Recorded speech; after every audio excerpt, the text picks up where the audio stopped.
First, open the Microsoft Store on your Windows 11 computer. In the search box at the top, type Net Speed Meter. From the search results, click on the Net Speed Meter app to open its page.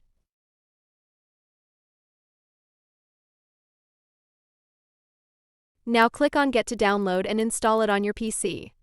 Wait a few moments for the installation to finish, then click Open to launch it.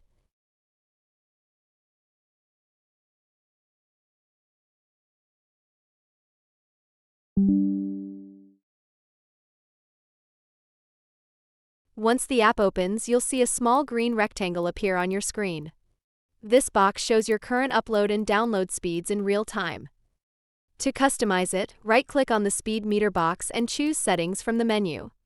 Here, you can change the theme or color. For example, you can make it black, white, blue, transparent, or even pick your own custom color.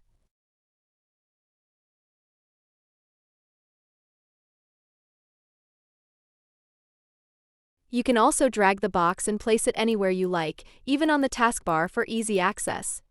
Plus, you can adjust the font color, thickness, and many other visual options.